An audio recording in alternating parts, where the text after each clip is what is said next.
sir. Good evening, everyone. Let's get this started. We've got a pretty interesting full agenda here tonight. Whoops, that's a bad way to start, but the system's working. Okay, would someone like to move the approval of the agenda, please? So moved, Mr. Mayor. Thank you. A seconder? Second, Mr. Mayor. All those in favor? Aye. Counterminded? Carried. So next we have minutes from our committee of the whole meeting on January 23rd. Would someone like to move the approval of those minutes? So moved, Mr. Mayor. Thank you. Second? Second, Mr. Mayor. Thank you very much. All those in favor? Aye. Counterminded? Carried. Now we have a correction. There was a small error that the acting clerk noticed when going through the minutes from December 19th. And I think, correct me if I'm wrong, it was the description of the minute versus the title was wrong. Like it was just a screw up with the, it's not a content error, it's more of an error with the system. But we do need to make a motion to approve the minutes as the revised minutes. So would someone like to make that motion? So moved, Mr. Mayor. Thank you. Seconder? I'll second. Okay, second. Perfect. Okay. All those in favor? Aye. Counterminded? Carried. Business arising from the minutes. Yes, Mr. Mayor, if I could we get an update? February month has been really harsh on the residents going to Brooklyn Shores, it's been harsh on employees in public works with regard to getting streets and sidewalks clean.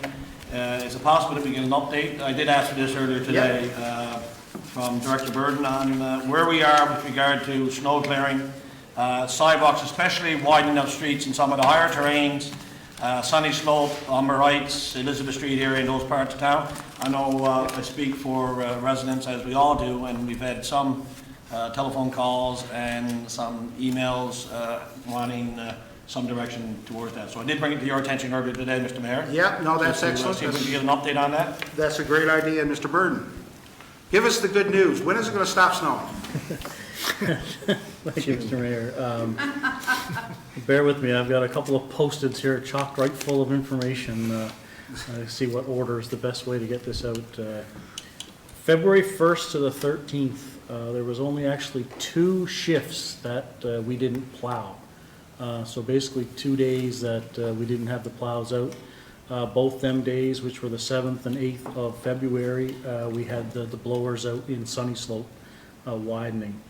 Tonight we're going to be, as of today, we were finished plowing from the weekend's snow. So tonight and this week we'll be working on basketing snow out of intersections to make them safer. There was a blower out in the Bayview Heights area today. It'll continue tonight and tomorrow until that area is done. There's another blower going into Curling tomorrow on day shift.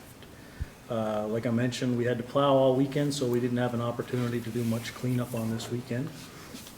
Sunny Slope was blown in January. However, like the rest of the city, it all needs to be done again. Sidewalk blower was out today. That'll continue to be out, or blowers, sorry. But what we're finding is with the amount of snow we had in the last couple of weeks, is one pass is not sufficient to be wide enough for the sidewalk. So it's taken several passes. The other thing of note is the hydrants. We have 1 round of hydrant snow clearing already completed for this year. We just started our 2nd round.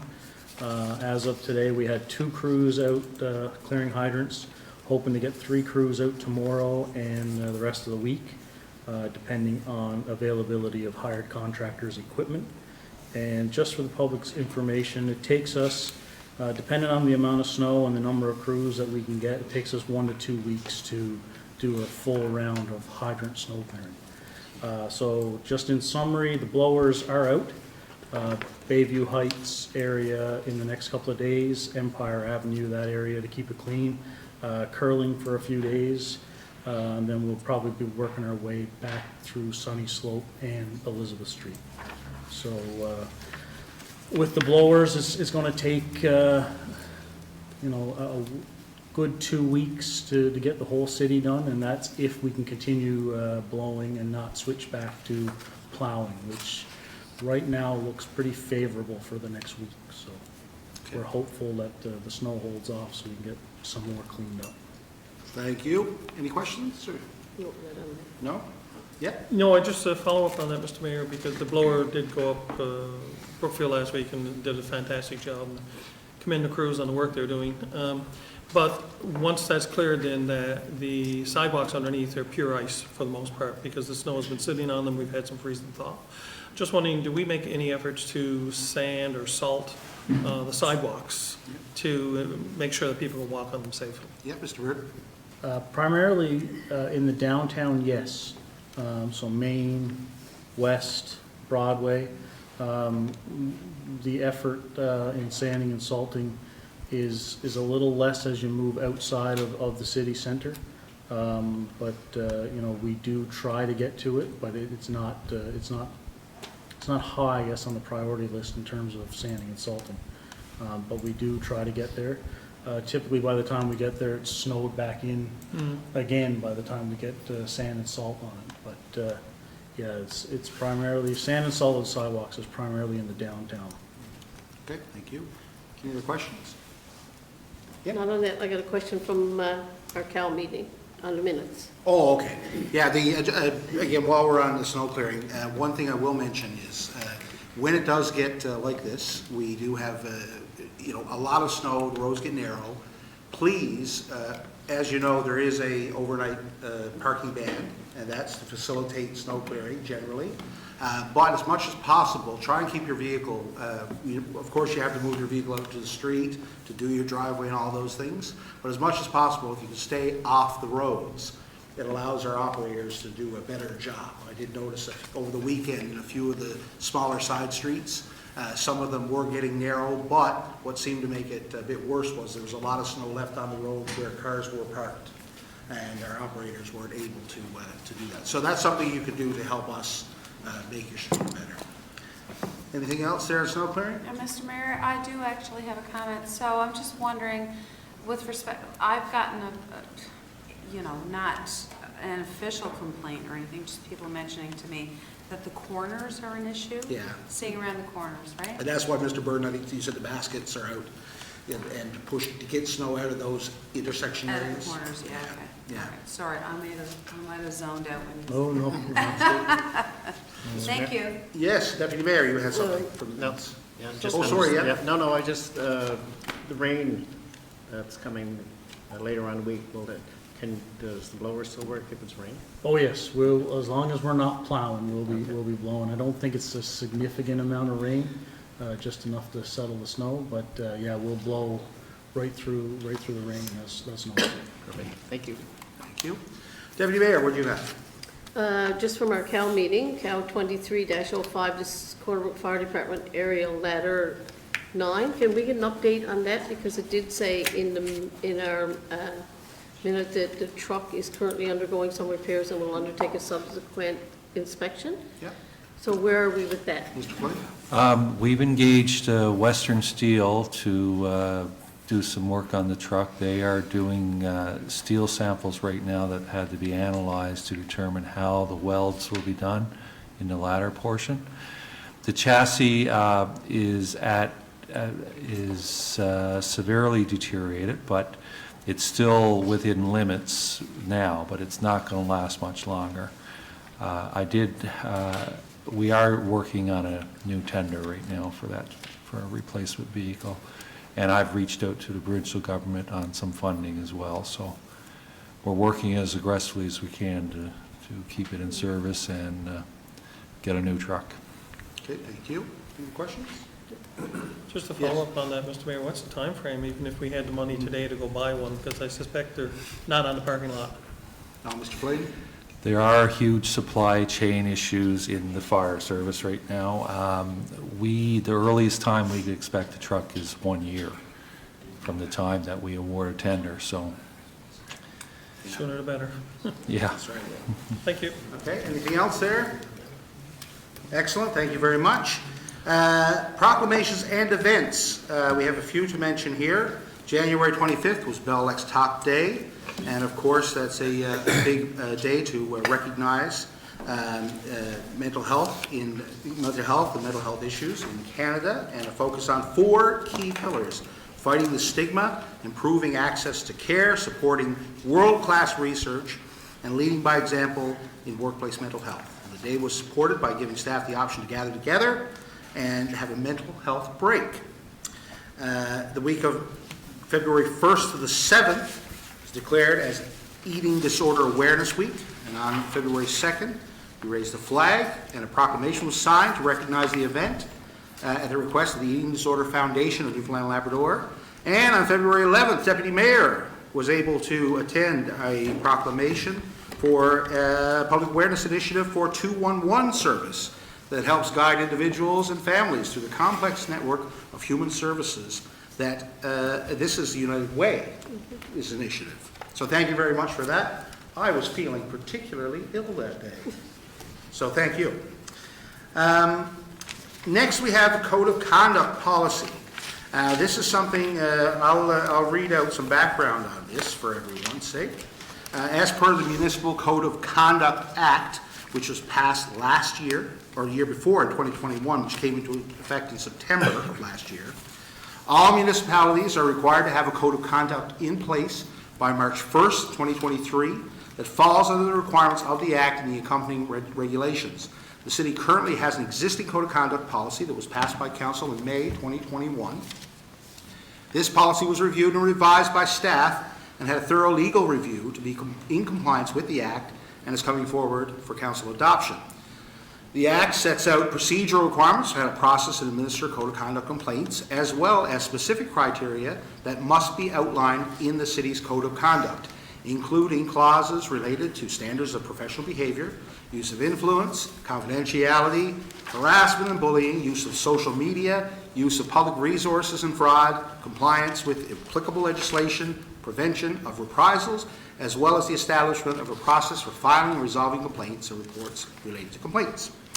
The Act also requires council to be trained on the Code of Conduct within 3 months of it being enacted, to undergo orientation training within 1 year of the Act being enacted, and so we've all already completed the ATIP module of this training, and the remaining required training modules will be put off by the city in-house. And how to file disclosure statements that are accessible to the public for public viewing. A copy of the Code of Conduct are attached. I want to thank, first of all, the acting clerk, our clerk as well, and our legal representative for putting this together. And it's much like before, but in the format that it says, applicable with the legislation. So would someone like to make a motion that we adopt the Code of Conduct so we could hear any concern, debates, discussion on this? So moved, Mr. Mayor. Thank you. A seconder? I'll second, Mr. Mayor. Thank you. Okay, comments, questions? Yes, go ahead. So, Mr. Mayor, when I went through a package last night, the Code of Conduct wasn't in there. We had the attachment, which was the Municipal Conduct Act, I believe it's called. My iPad's not working tonight, Mr. Mayor, so just trying to go by memory. But I didn't have it, and what I did receive was Wednesday a draft document with notes on the side, Yeah. which is, I assume, not the final document, because there's lots of questions in that inside. So I haven't had an opportunity to read the final document. I don't know what changes were brought about since last Wednesday. There was Of the an email. draft. There was an email sent earlier today, in fact,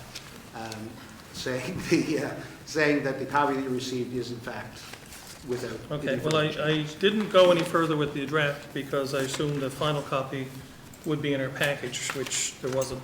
Unfortunately, as I said, my iPad is not working today for some reason. Right. That being said, Mr. Mayor, I did go through the draft. I do have some comments, if you would allow.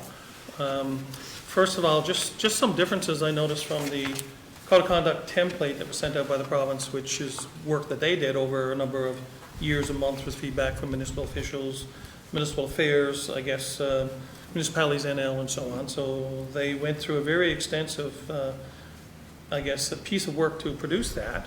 And the first thing I noticed in the draft document is that it refers to the ethical conduct of councillors when every other municipality in the province that I've reached out to so far, their legislation is talking about the conduct for all municipal officials, including staff.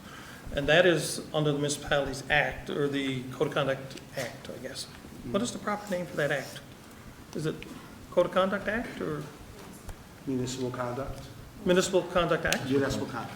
So that was the first question that I had, is why is it not for all municipal officials? Why is it only councillors?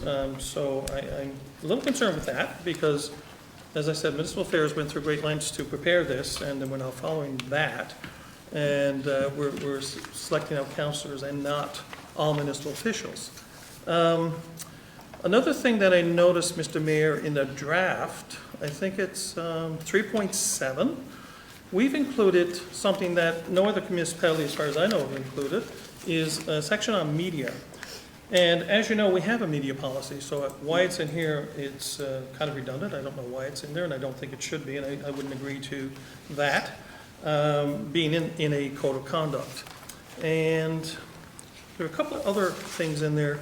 The numbering, I guess, threw me off a little bit, Mr. Mayor. For instance, ours includes the under section 3.9, legislative competence. We have a list of all the legislation, I think. I suspect there might have been a change here because there's a note here saying Municipal Affairs Act might be a new version or something, so I don't know. But this one includes the Constitution of Canada, which the template does not, if I recall correctly.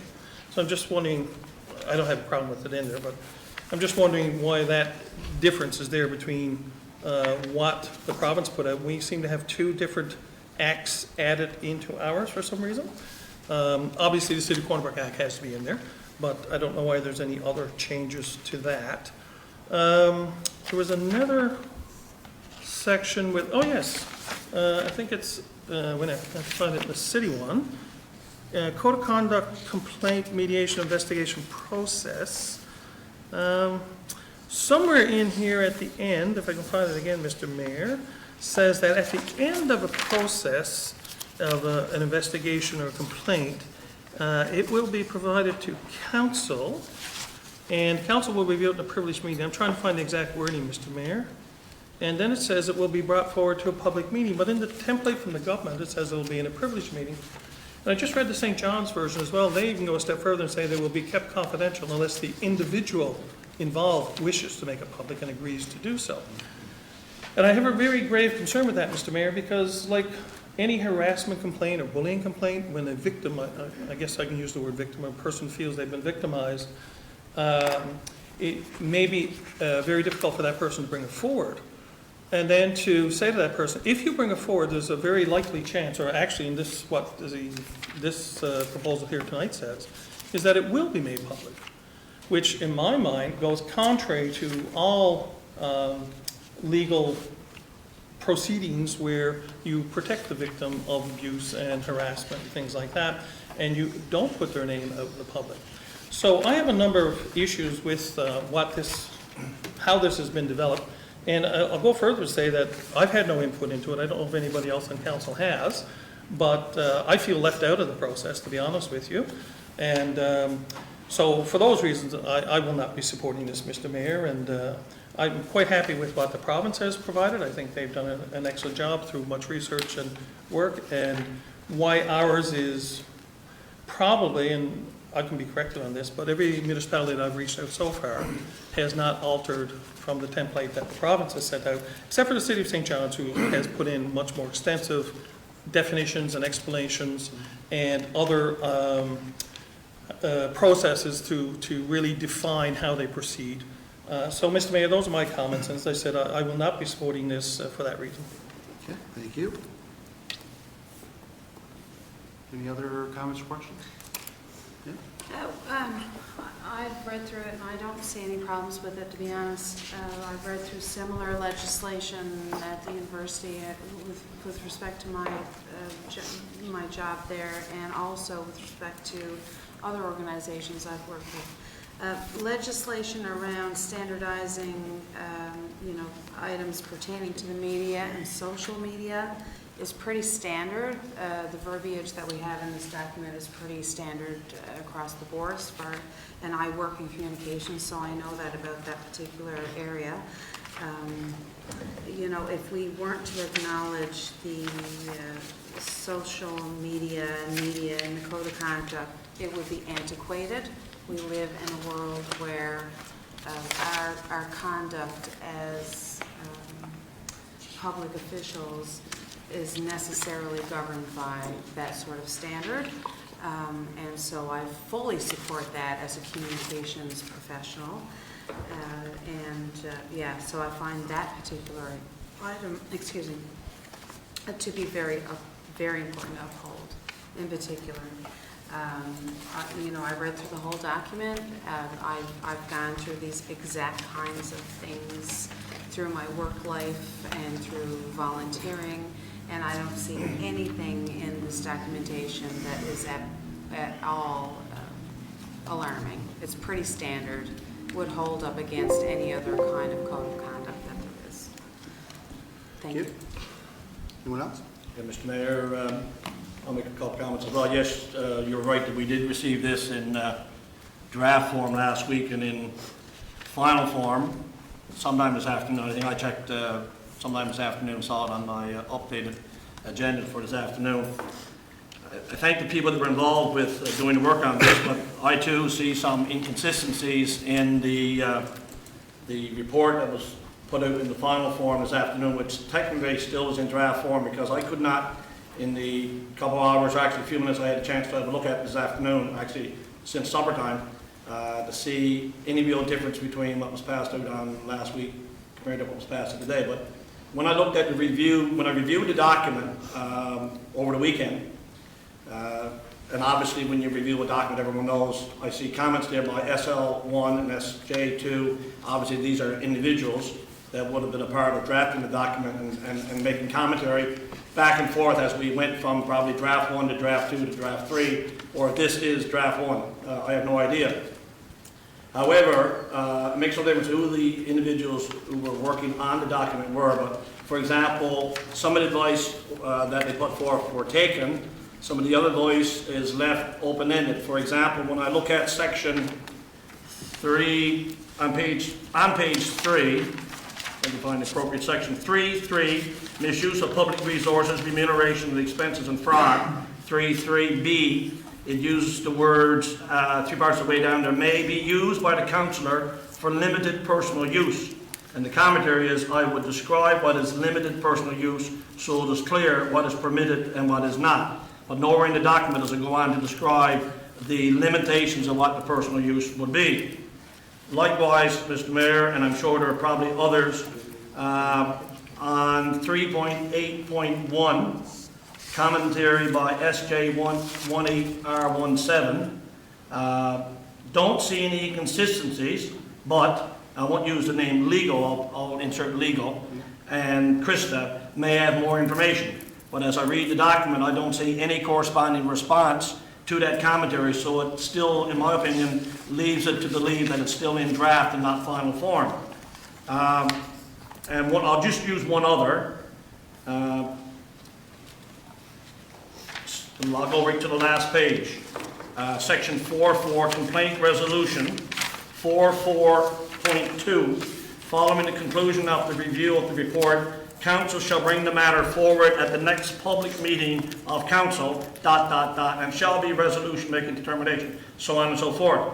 In the comment by SL44, near the end, the last sentence says, I would suggest striking a balance by setting timelines for the next public meeting of council to be held after receiving the report, and then another timeline in between that meeting for a second meeting, prior to which the respondent and complainant would be informed of council's decision and then provide an opportunity to make a statement to council prior to council voting on the penalty. But nowhere is that in the document, Mr. Mayor, and I don't know if that was from legal or not, because I don't know who SL44 or SJ43, and I don't need to know who these people were. But again, this was sent in draft form last week, and I read it, And I had a chance this afternoon, actually, like I said, before supper, to have a look at the document again and try to compare the two on two different platforms, two different screens, to see if there were any similarities or discrepancies. And it seems like the draft document was still presented as draft with still some questions that a couple councillors might have, and I did have a couple. Thank you, Mr. Mayor. Mr. Mayor? Yes. Can I make a suggestion? It seems like some people are reading from a document, and maybe I did as well, and I didn't notice the notes. But if it is still in draft, or there is a perception that it's still in draft, perhaps we should delay this until our next meeting, until we get a draft that is confirmed. I personally don't have any issue with anything that's outlined in it. But if councilors feel that they don't have confidence in the people that made the suggestions, perhaps we should put Mr. Mayor, it aside until the next Mr. meeting. Mayor, if I could just respond, I don't want to respond to Councillor. Nowhere in my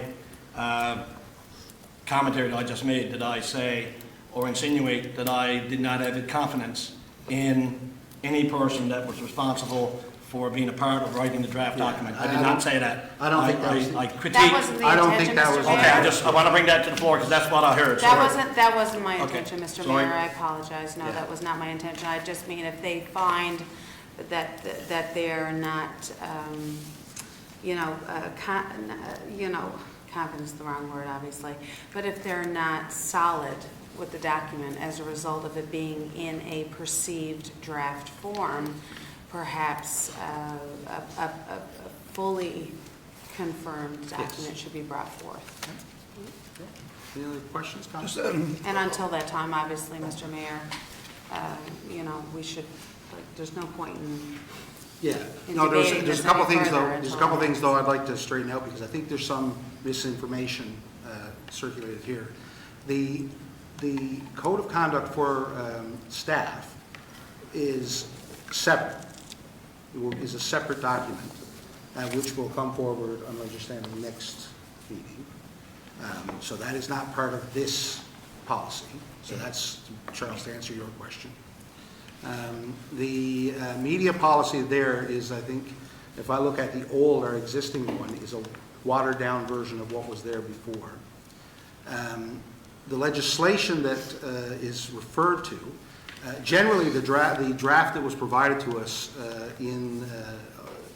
as a document to go by the province, quite frankly, our team felt it was inadequate and substandard and did not actually align with the legislation, which brings me to the code of conduct process. We refer to your background information, the legislation is there. Section 14 outlines specifically, I guess, how that process has to work. And you'll find that the code of conduct that we have aligns exactly with that. In fact, outside of this process, I have consulted with two separate lawyers on whether we have to follow the legislation or the incorrect draft policy that was provided, and we do have to follow the legislation. And under that legislation, I will read it to you. Let's see. I'll skip ahead. Where a person's opinion of the councillor has contravened the code of conduct, a person may file a complaint in accordance with the process set forward in the code of conduct. And then there's an opportunity for the city manager to sit down with the complainant and the respondent to resolve it. Where it does not apply, the complainant shall be investigated in accordance with the code of conduct, and the person conducting the investigation shall submit a report to council in the form and manner set out in the code of conduct. A report referred to in subsection 2 or 3 shall be reviewed at a privileged meeting of council following the receipt of the report. Following the review of the report, under subsection 4, council shall open the meeting to the public and shall, by resolution, dismiss the complaint. Make a determination that the councillor or former councillor contravened the code of conduct, and then it says the complaint filed in this section against a councillor or former councillor by a member of the public or another councillor is not considered a workplace investigation for the purposes of section 33 of the Access to Information and Protection of Privacy Act. So obviously, that's a different process than previously, but this is the legislation, not our policy. And we've been instructed that this is the law of the land. So it's not up to us to set out the process for that. And I guess as elected officials, they've deemed that we are not in a same situation as a workplace investigation, and that any disputes amongst councillors or involving councillor behavior is fair game for public commentary. And in fact, yeah, that policy reflects that. So again, I don't think that there's much to argue about there. But yeah, I mean, if people want to delay this till next week, we do have to pass this. Our code of conduct that we passed in May of 21 or 20, whenever it was actually very good. And as it turned out, our legal team that advised us on that foresaw many things. I like to think that the province took many cues in the legislation from our code of conduct. And all we had to do, it seems, is move a section here, a section there to match up with what was required in the legislation. So, Mr. Mayor, I'd like to make a couple of comments as well. Number one is the, you know, some of the draft that was talked about, you know, what was provided, you know, was provided, we thought it was in very, very basic terms, and it was not appropriate for a city or even a large town.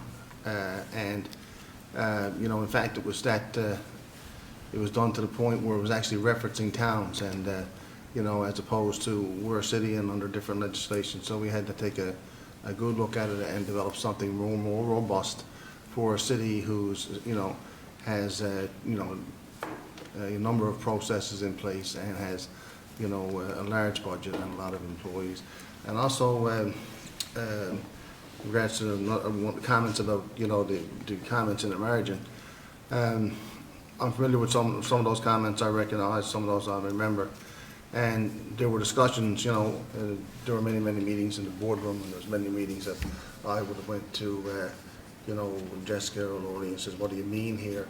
So just because they never showed, nothing else showed up, even the ones that were written in the margins, that doesn't mean it wasn't dealt with. It could have been very simple. I didn't notice that was in there. And that might have been the comment in the margin. And when I talked to Jessica, she said, well, it's already in here in another section. Therefore, there was no need to discuss it any further, right? So that's how it would have went, you know. Mr. Mayor, if I could just make a comment, just to follow up to Mr. Cumby's commentary, and I do appreciate what he just said. However, as commentary went back and forth between the individuals that were responsible for writing the document, and again, as Councillor Pender referenced earlier, none of us sitting around the table had an opportunity to even sit in a meeting, unless I missed a meeting, whether it was in committee of the whole or in some other committee. None of us had an opportunity in a working session or whatever it might have been to even have passed some judgment or made some comment around that, but yet we come to a meeting in the public tonight and are expected to vote in favour of this to meet a deadline of March the 1st, a deadline which we've had as a city, I assume, for many months. But yet this is the first time we're seeing this. So I would have liked to have seen it earlier, would have liked to have been a part of a process, even if it was just one session, a couple hours, 3 hours to go through it and meet, and then bring it to this table or committee at the whole table to vote and to pass one or the other, or a form of a final document. Thank you, Mr. Mayor. Yep, thank you. Mr. Mayor? I wanted to ask, when did we send this draft out? Yes. How many comments have you received? Thank you. We've received no commentary. When asked explicitly, council was to provide commentary since last Wednesday. Now, you do have the final version of that document, as I understand, in your you should have it electronically. Got it today, Yeah. late night. It's the same document. There's a couple of those Well, I questions haven't you're had- talking about yeah. will be answered. And then I understand Mr. Mayor? Councillor Pender does have a problem with his iPad. It's working now, Mr. Mayor. Yeah, but this is a problem, and this is a consistent problem. The acting clerk put this out earlier this week, and asked for commentary and got 0 responses. So that's, that is something that we can avoid, even if it's to say, I would like to have a meeting to discuss this. Just all I'm Mr. going to Mayor, say. I appreciate your commentary, but in all due respect, and I can stand alone on this one, and I feel that in a document that's as critical and as important as this, is something that is not something that you take lightly. It's something that's critical for the city. Yeah. It's critical for every person that sits around this table. Absolutely critical for any person that would run again to be a member of City Council. And all I said was that I would have appreciated that if not at the 11th hour, and I believe that last Wednesday leading up to this meeting into March the 1st will be pretty much 11th hour, considering the fact that we have 2 meetings a month. I would have appreciated to have seen something circulated to council prior to last Wednesday, such that we could have had a meeting prior to last Wednesday, such that we could have all sat down, read it, and had the opportunity to, in face-to-face, as opposed to sitting down and typing something up and sending it back. Because in a face-to-face meeting, you could offer your opinion, you could have a discussion back and forth on something around the table, as opposed to putting something in an email or a quick response back. Wednesday, so it would have had to been Thursday, Friday, and a final document out to us Monday afternoon. So, in all due respect, I would have liked to have seen such that we would have been able to sit around the table and have some conversations about each of the documents. And I'll go one step further and say that's absolutely critical. It's critical around this table that we as councillors, and I've been here now 4, 5, 6.5 years, I believe it's critical around this table that when we're coming up with policy that severely impacts councillors and the public, that councillors that are duly elected around this table have ample opportunity to speak to it and be a part of it and have their voice heard. Thank you, Mr. Mayor. Thank you, and I'm waiting to hear, Councillor Pender did provide some very specific commentary on the document. I haven't heard any other, and this is the opportunity to do it, I'll or do it. question it, right? Mr. Mayor, if I could So- just follow up, Yeah. because you did mention about emails and so on. I don't think, and I think I've said this before, that we should be discussing how we are to proceed through emails and comments on that, that this is the place for discussion, or in meetings face-to-face, as Councillor Granter said. And we've had, I guess, since at least September, we've known that we had to have this done. So this should have been probably brought up in the CAL meeting of 2 weeks ago even, to provide an opportunity in committee for people to discuss what was coming forward and have their input.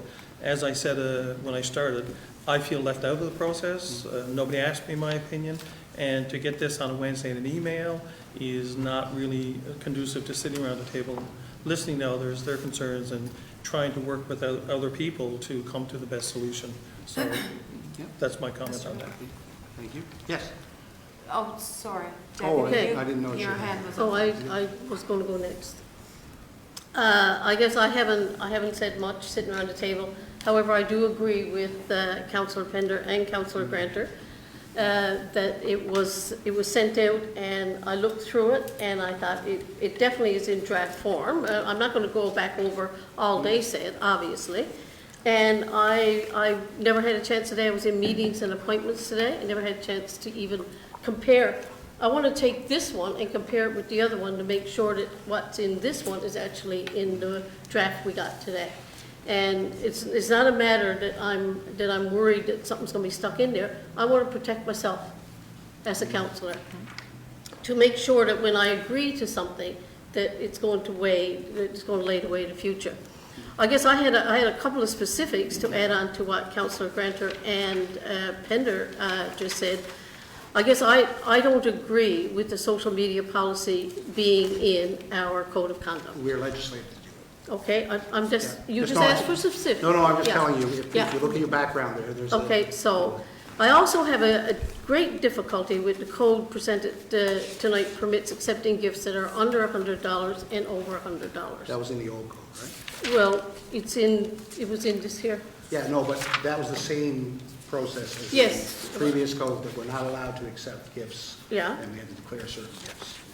But it said that we could accept gifts I had to read the specific language that there. are under 100, Under 100. and over 100 given, need to be registered with the clerk's office. Yeah, the city is, Okay. city property.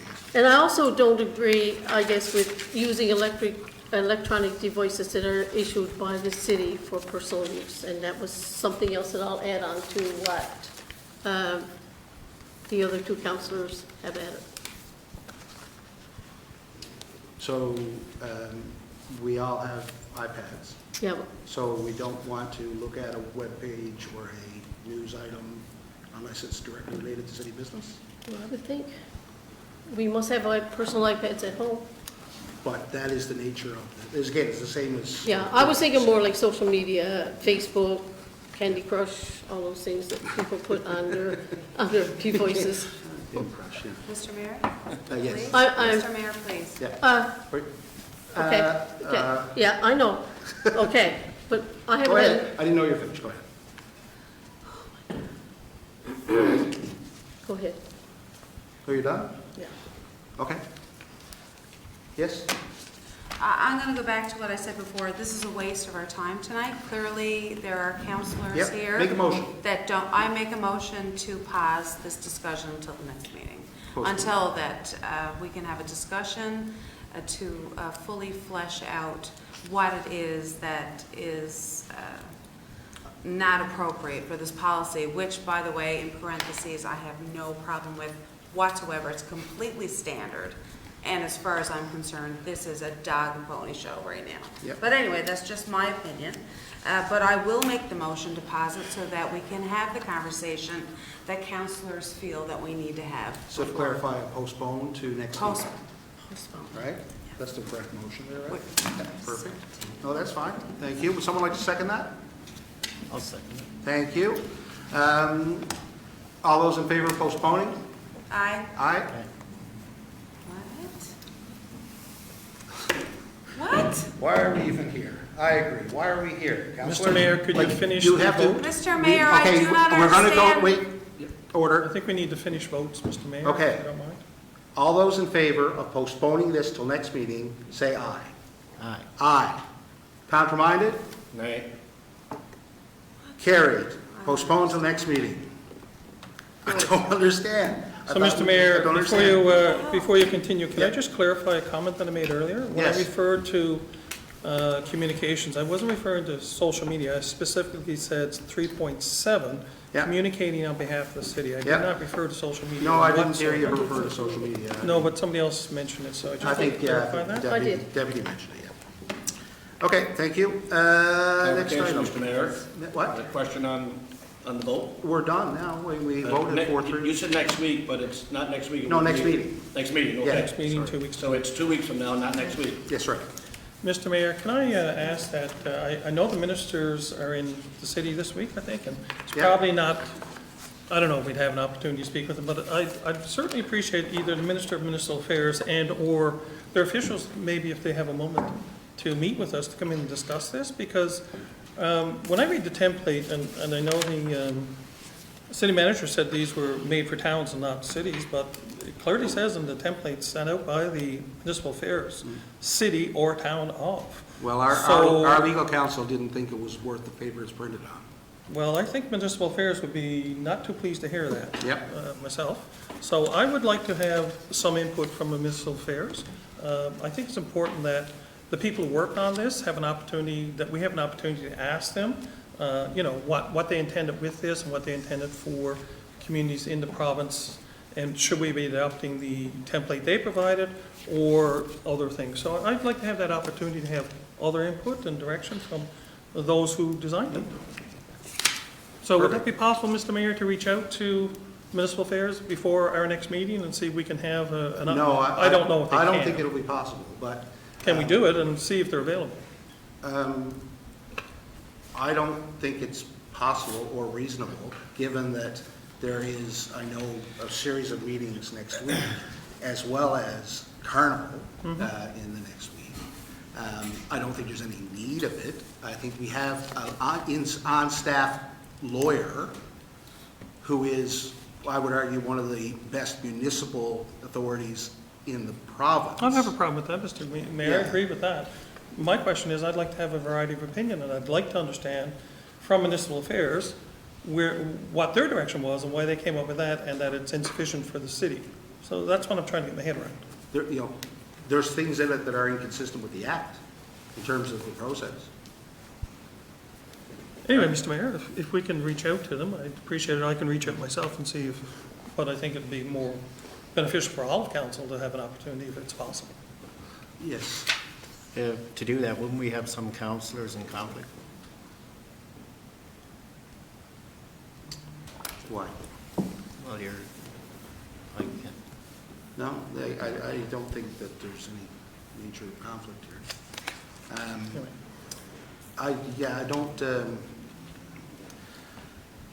this is like asking the power physicists to explain to us why our power's off, like, I don't. No, I just asked the question because I know there was a request earlier, I think Councilor Granter sent a request saying that the cabinet was here during, Yeah, so I think you sent back that are there any issues? So here's one. If they're available, I don't know. okay. I'll add it to the list when we have a request. Thank you. Thank you. anyway, Mr. Mayor, I would disagree. What? I would disagree. I know, I just, Listen, we're getting this back in order, going to the agenda. okay. Next, Councillor Pender, tell us about the Great Trail enhancement, as a tender for phase one. Okay, 1 second, Mr. Mayor, see if this is gonna work. And it is. Okay. Some background information first. The tenders were invited for the enhancement of the Great Trail system. The Corner Brook Great Trail Enhancement Phase 1 consists of the upgrades and improvements to the existing natural dirt paths and new trail sections along the trailway between Mount Moriah and the Corner Brook Pulp and Paper Mill on Lewin Parkway. The improvements are to include drainage upgrades, slope stability, replace existing timber retaining walls, upgraded and new granular trails for off-road and roadside segments, new shared trail space, upgraded rest areas along the trail including new benches, new trail signage, include entrance gateway sign, signage at intersections and informational signboards, Crow Gulch, etc. along the trail, installation of a prefabricated pedestrian bridge at Petrie's Brook, pedestrian crossing enhancements. Tenders closed for the Great Trail Enhancement Phase 1, contract number 2022-24 on January 12, 2023, with 4 bids received from the following, including HSCT at 15%. West Coast Excavating and Equipment Company Limited for $1,375,816.30. Rock Construction Company Limited for $1,825,184.27. Marine Contractors Company Limited, $1,851,736.90. JCL Investments, Inc., $2,255,703.15. So, Mr. Mayor, be it resolved that the Corner Brook City Council approve the lowest bid of $1,375,816.30, HST included, from West Coast Excavating and Equipment Company Limited for the Great Trail Enhancement, Phase 1, contract number 2022-24. I so move. Thank you. Seconder? Second, Mr. Second, Mayor. Mr. Mayor. Thank you. Questions on this one? Mr. Mayor, I wonder if we could ask Mr. Charters maybe just to give us a little more detail of what is proposed and perhaps when we expect to see this work done. Mr. Charters? Through you, Mr. Mayor. Pretty much the details are in the report. We tendered this purposely to get going early in the spring, so we should see as early as possible in the construction season, hopefully to be completed this year. So we should be able to get it done. Yes, Okay. that's the intent. And the other question I had, Mr. Mayor, just on the pedestrian bridge, because that's supposed to be at Petrie's Brook, I believe? Yes. And that's right, pretty close to where the trailway comes through from Mount Moriah. Will there be, I don't know how wide this is or how big it is, but my concern would be for ATVs and things going over motorbikes and things like that. So will there be any impediments for motorized vehicles to go over this so that they, can't damage it, because it's meant to be pedestrian? Mr. Charters? Through you, Mr. Mayor, I will have to check to see what the loadings are on that bridge, but typically they would be rated for those types of vehicles for maintenance purposes alone, if you would need to drive a half ton across it or something like that, but I will confirm that. So, but it's not our intention to allow them to go over? No, Okay, so I'm just wondering if we'd have any, I don't know, guardrails or gates or something, like something to block. Because I look at the one in Margaret Boda Park, it's fairly wide. I assume this would be similar, so you could go over that with an ATV, but where that's in the middle of the city, obviously nobody's gonna do that. But when it's down in the middle of the woods, it opens itself up to people maybe going over it. Snowmobiles and Yeah, I don't know whatever. if you've seen the gate that's there. No, We've no, tried no. a gate there to prohibit the traffic from entering with speed onto Hilliard's Road. Oh, okay, I Oh, haven't seen yes. it. Yeah, a bump gate Okay. there, but there are a number of technologies there, but yes, this trail is intended for Pedestrian only. pedestrian, bicycle, I think. Okay, thank you. I'll inquire if there's any features in the design. All right, thank you very much. Thank you. Any other questions? Okay, all those in favor? Aye. Counterminded? Carried.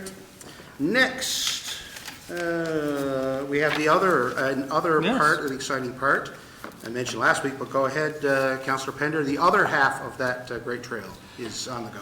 Yes, Mr. Mayor, just as I was very pleased to read that one, I'm very pleased to see this one coming forward, and I commend staff on their work to keep this moving, because it is a multi-phased project, and it's really nice to see the second phase now coming before us.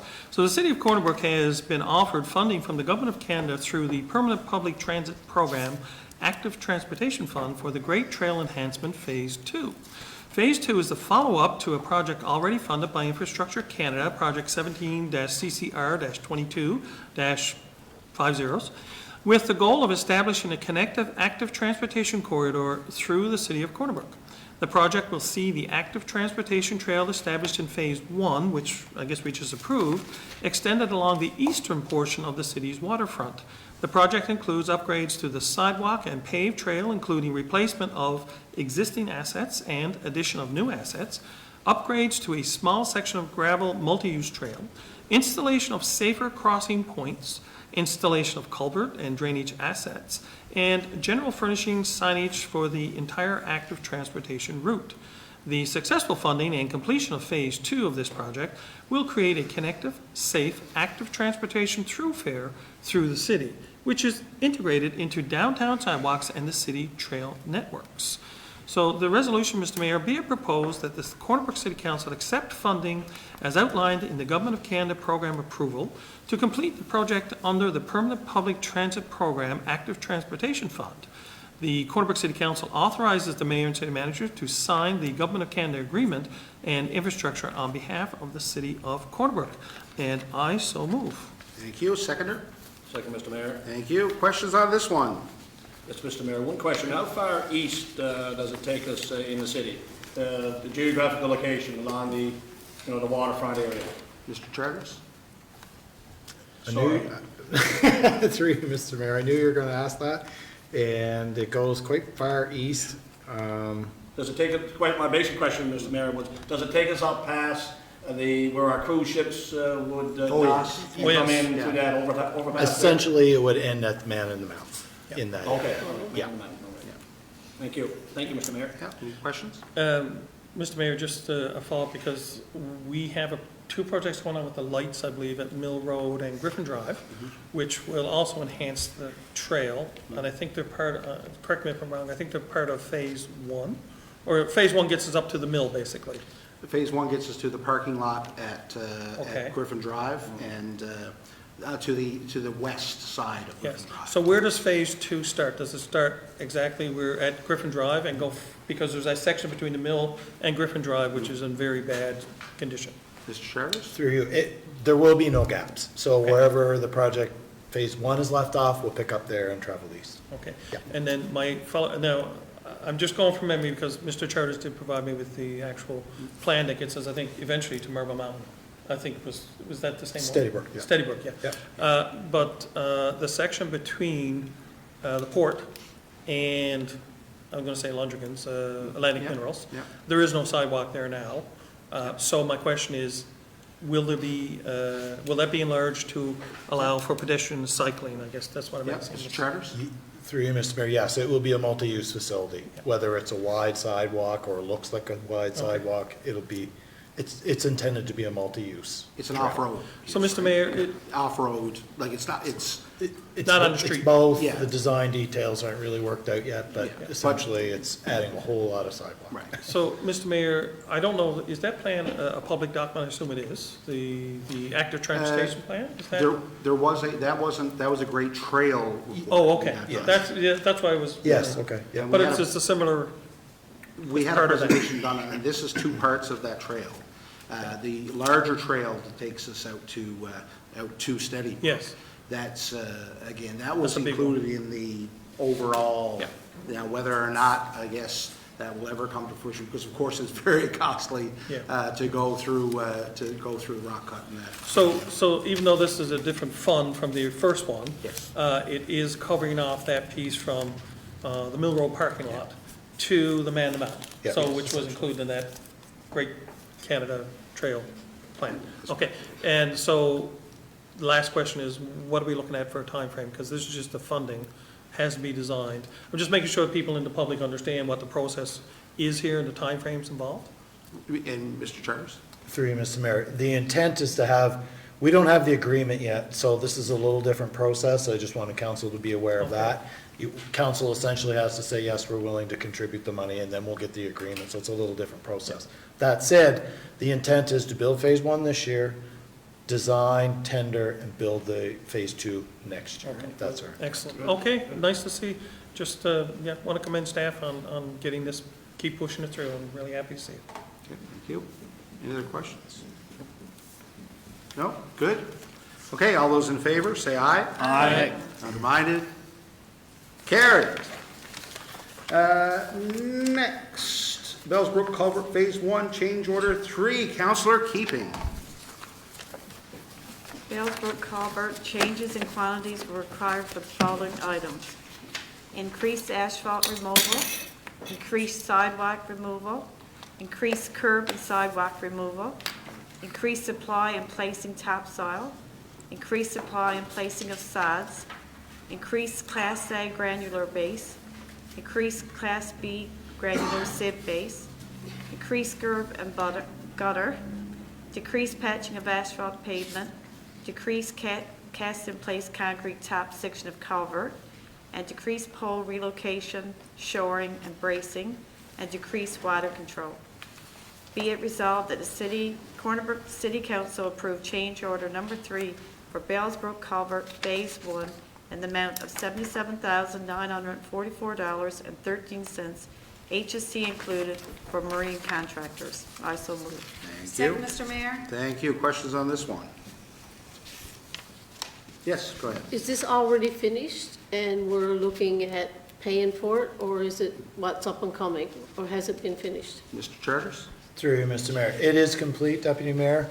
This is what we call a quantities balancing exercise, so there were some quantities up and down, as you see here, so this is what this is. It's already been completed, just balancing out those quantities for final payment. Okay. Thank you. Any other questions? Mr. Mayor, this is, oh, Bellsbrook Culvert, okay. So this is the one on top of No. Valley Mall or on the bottom? Below. The one on below. Okay, so the one up top is not finished yet. That's correct. Okay, thank you. Questions? Oh, Mr. Mayor? Yes. Actually, the bottom of Valley Road. Yeah. I know it might not be connected to Yeah. this particular project. It's literally connected. It is literally connected. So the sign that says, and I live on that road, okay, so I got people ask me all the time. So there was a sign there that said no through traffic, only, people that live there. And now it seems like the sign might have inadvertently been plowed out of the way. What is the current situation with that lower part of Valley Road going now down to Broadway? Mr. Charters? Through Mr. Mayor, as I understand it, they're preparing for one of the last pours, concrete pours. They want to get that done this week before any rain, because of course, working in a stream, water level will come up. But that's the update I got today. They're getting closer to the end and preparing for concrete pours, and we're hoping the project is wrapped up in the next couple of weeks. Thank you. Any other questions on the lower one, that change order? No? Okay, take it to a vote. All those in favor say aye. Aye. Counterminded? Carried. Next, Councilor Griffin, we have consulting services for the 2 billion trees project. Thank you, Mr. Mayor. The city has been approved to move forward with the 2 Billion Trees program, which is a federally funded program through Narcan, I'm going to call it, with the intention of supporting new tree planting projects throughout Canada over the next 10 years to tackle the twin crisis of climate change and biodiversity loss. Through this project, Narcan and the city are required to hire a consultant to complete ground truthing with the capacity, consultant to complete ground truthing Yep. of lidar data collected by Narcan. There is no available workers at Narcan or the city of Corner Brook with the capacity or skill set to be able to make this work. The consultant, which was offered the most reasonable quote, 3 quotes received, has the capability to take on such a project, has been Thistle's Consulting Services, who has submitted a quote of $27,600, HST included, to complete this work over an 8-week period. Be it resolved that the Council of the City of Corner Brook award the 2 Billion Trees project ground truthing contract to Thistle Consulting Services for a cost of $27,600, HST included. I so move. Thank you. Second, Mr. Mayor. Thank you. Questions on this one? It's an interesting one. Would Yes. somebody like to explain to us, Mr. Mayor, exactly what it is? 2 billion trees. Yes. I think, Mr. Charles, if you could explain how LiDAR works. How what? Pardon me?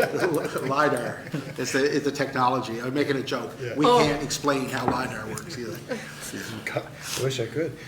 Through you, Mr. Mayor. Essentially what this is, they're using a new technology. LiDAR measures a whole host of things. It's done through drones. It projects some type of beam.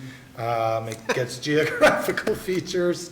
And in this case, it measures canopy, cover, and health of trees, which is the really interesting part of this project. So what we're doing here is taking that information gathered by the drones and getting people to physically go on the ground and check to see if what the LiDAR information is telling us is real. So that's what ground truthing is. Okay. We're not planning to plant 2 billion trees in the city. Sort of thought that. Several thousand, but not billions. Other questions? Mr. Mayor? Yes. Just under financial impact, it says the funding, $164,000 for this work has been allocated through the 2 Billion Trees program. This project is coming in at $26,600 HST. So do I understand correctly that we have already been allocated $164,000 through the program, and we're using some of that money for this? Yep, Mr. Charles? That is correct. Okay, thank you. Yep. So it's sort of like, just like any kind of capital project, this is some of the consulting work that has to be done. And then That's there'll be- correct. Any other questions?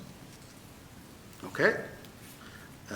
Let's vote. All those in favor, say aye. Aye. Counterminded? Carried.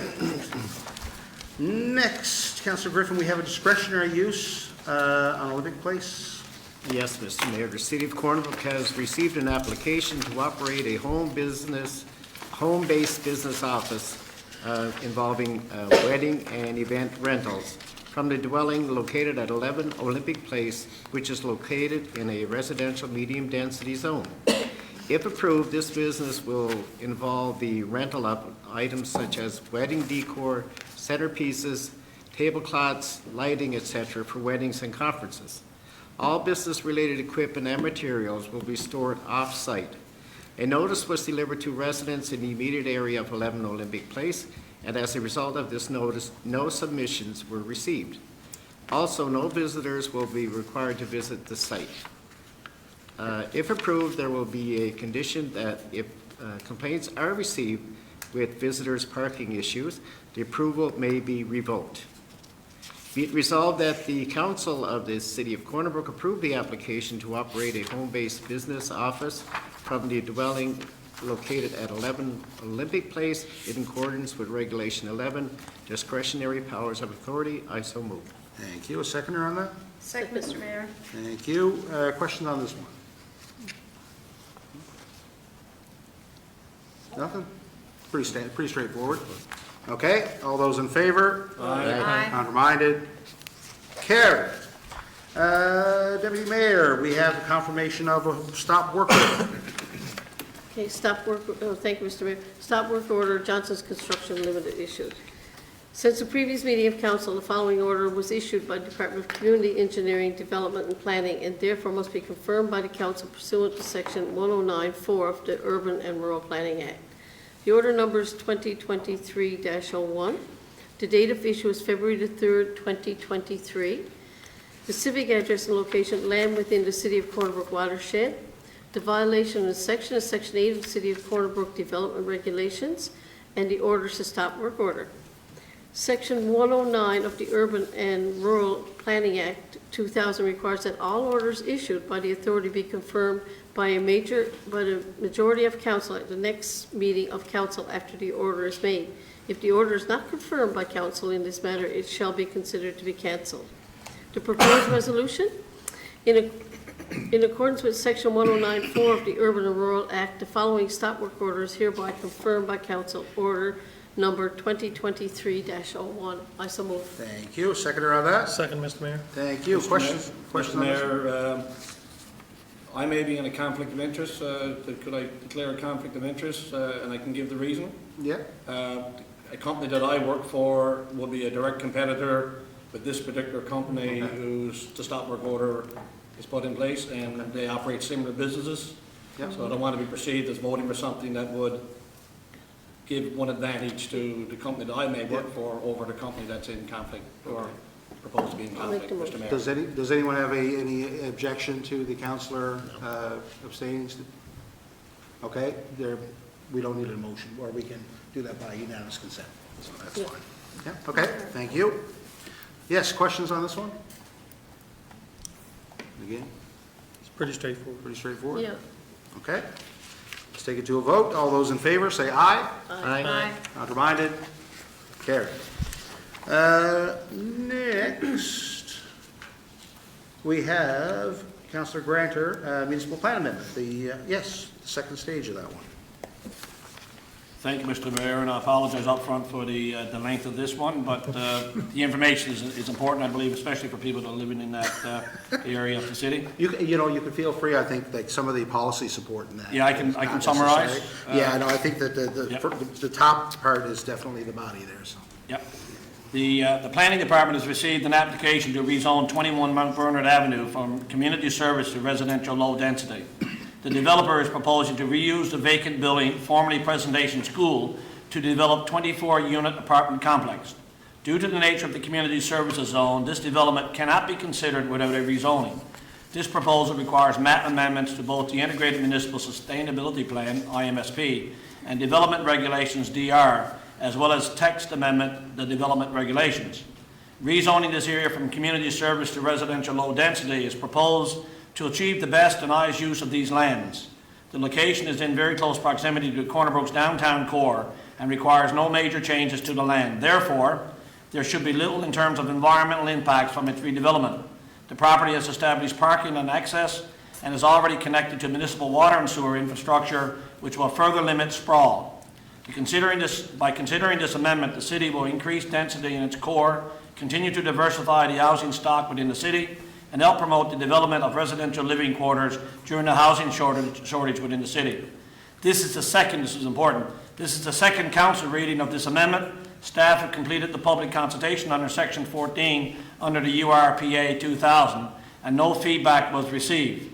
In accordance with Section 15 of the Act, the Local Governance and Planning Division of the Department of Municipal and Provincial Affairs issued their release of the proposed amendment on January 25th, 2023. In accordance with, I'm jumping down to communication strategy, Mr. Mayor. In accordance with Section 17 of the Act, notice of adoption and public hearing must be advertised twice in a local newspaper, West Coast Wire, prior to the public meeting, as with the initial public consultation stage. The notices will request written comments, representations from the public, that may support or oppose the proposed amendments. The same will be advertised on the city's Integrated Municipality Sustainability Plan, Development Regulations Amendments webpage, Facebook and Twitter pages, as well as posted in the lobby at City Hall.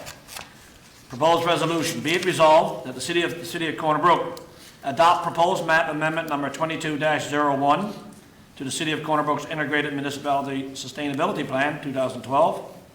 2, adopt the proposed map and text amendments number 22-01. Number 3, set Thursday, March the 9th, 2023, 7 p.m. in the Hutchings Room at City Hall for the tentative public hearing. 4, authorize staff to give statutory notice of adoption of the proposed amendments. 5, authorize staff to cancel the public hearing in the event that no objections are received or no member of the public expresses intent to attend the public hearing 48 hours prior to the tentative public hearing. And finally, number 6, appoint Mark Mills to preside over the scheduled public hearing. The recommendation, staff recommend that the Council of the City of Corner Brook adopt the proposed amendments as I just read, as outlined above. Thank you, Mr. Mayor, so moved. Second. Seconded, thank you. Questions on this one? Mr. Mayor? Yeah. I'm glad to see this. I mean, it's a really good use of that building, and as the council read out, it's intensifying the infrastructure in our core area downtown, and does require some changes to our regulations. It does say 24 units, and so this proposal that we're bringing forward now is a maximum of 24 units. Is that what we're saying? Yeah, Mr. Charters, do you have information on that? I think that's what is there currently, right? Through you, Mr. Mayor, yes, this application is for 24 units only. So if the developer wants to do more, they would have to come back. If they want to add a building or whatever, they'd have to come back again. Yeah, there's a note there in the RFD at the bottom. Yeah, and I'm asking the question because once we approve the rezoning, then it's been rezoned. Yeah. Would they actually have to come back to council for, if they wish to add to it, once it has been rezoned? Yeah, I think this is, an apartment in this zone is a discretionary use. Yeah. So. With the rezoning as well? With the rezoning as well. So I think Mr. Chair is correct, or wrong, but a substantial change to the design would require Yes. discretionary approval by council. That's correct. Thank you, Mr. Mayor. Okay. Any other questions on that one? Okay, thank you very much. All those in favor, say aye. Aye. Counterminded? Carried. And last but not least, Councillor Gill, implementation of overhead charge limits. Thank you, Mr. Mayor. The City of Corner Brook currently charges residents and developers overhead costs levied at 21% of the costs incurred for service connections. The principle of charging overhead costs is to cover indirectly attributable service costs of support related to functions performed by city staff, as well as to account for related institutional costs, which are predominantly fixed in nature. The current methodology of levying 21% on costs can amount to a significant overhead charge for large dollar projects. So this particular RFD is to try to ameliorate that condition so that large dollar projects are not incurring the 21% necessarily, because that would amount to a lot of money. So city staff propose a revision to the current methodology. It is proposed to apply a 21% charge on costs capped at Canadian 2,100, right? There's a space there, but that's 2,100, right? Yep. Yes. There's a space in between there, okay. Of overhead charges with a prospective application. With the implementation of the cap, any contract with a Canadian dollar value of Canadian $10,000 and greater will incur no more than Canadian, and it's 2,100 again, right? That's split up on my screen, but it's 2,100, right? Yeah, okay. The limit of $2,100 Canadian will be revised annually in January of each year, adjusted for the prevailing inflation rate as per the published CPI data for Canada. I'm gonna ask somebody to explain what that means in a minute. Inflation. Well, okay, inflation, yeah, sure. Sewer price index. In addition, a contingency clause of 15% variability on the estimated cost will be embedded in the estimate to cover any contingency matters that may arise during the course of the construction work. Therefore, be it resolved to approve the revision of the overhead charges methodology to limit overhead charges to $2,100 Canadian with an annual limit revision adjusted by inflation. So moved. Mr. Mayor, I would like somebody to explain that to our audiences in plain text. Well, it might be, I would say Mr. Burden has to deal with this mostly. This is a finance thing Mr. Maestri deals with. But I'm guessing this is one that Mr. Burden deals with regularly. I should have been not so quick to laugh, I guess.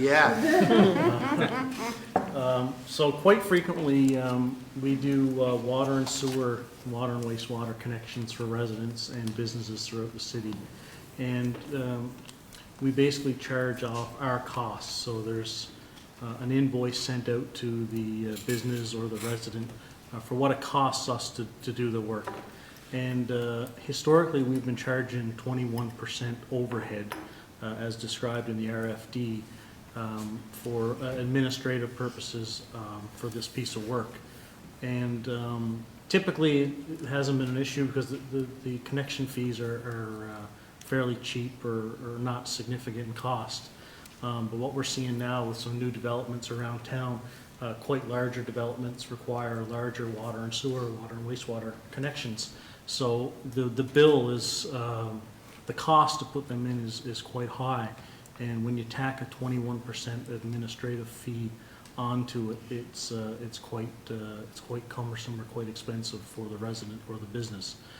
So we sat down as a group and figured out that, you know, we can definitely cap the amount of overhead burden that we're charging off to the residences by putting a 21%, still leaving 21% on, but cap it at $2,100 as opposed to, you know, we've seen recently a 21% result in up to $12,000 of overhead, which we don't think is reflective of what it costs us to basically manage and do the financials for the project. So that's where the reduction is basically coming from. Mr. Mayor, we didn't get a seconder, No, did we?